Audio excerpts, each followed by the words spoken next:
Nebuchadnezzar's dream featured a huge statue made of various substances that changed in value from the head on down to the feet. The colossal image represents the imposing greatness and splendor of the Gentile world powers, including Nebuchadnezzar's Babylon. Humanity sees its own achievement in just this way, as great and awesome.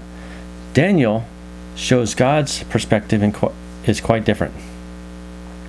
The statue's head of gold represents Nebuchadnezzar and the kingdom of Babylon, 606 to 536 BC.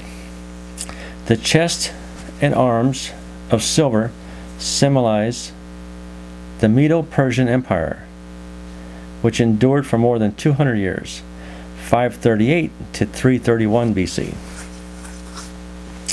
The two arms of the image stand for the divided nature of this empire. The belly and thighs of bronze signify the kingdom of Greece under Philip of Macedon and his famous son, Alexander the Great. Bronze was the symbol of Greece, partly because Alexander the Great dressed his soldiers in bronze armaments. Writers of Scripture often use stone imagery to refer to Christ. These are the times of the Gentiles, a period that began with the captivity of Judah under Nebuchadnezzar and will end at the second coming of Christ.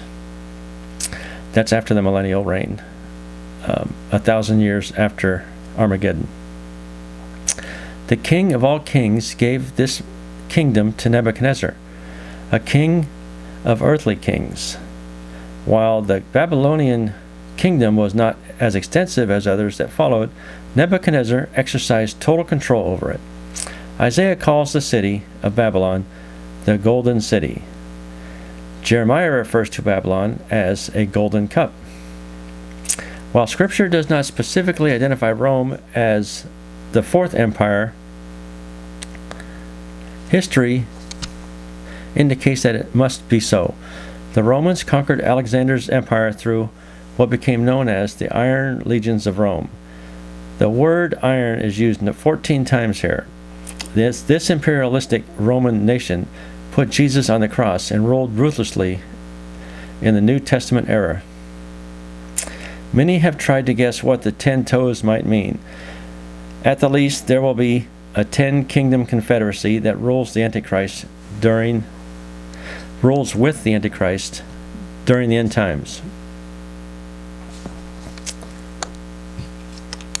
One image comprised of many kingdoms, all opposed to and hating God, will be destroyed by one stone thrown by eternal God, thus establishing the fifth and final kingdom, which will stand forever without hands is another way of saying that Christ is of divine origin, not human origin. Just as God's revelations and prophecy were certain and sure, so are his promises for his people. Nebuchadnezzar's worshipful conduct honored the gods of gods, whom Daniel represented. Bye. God bless you.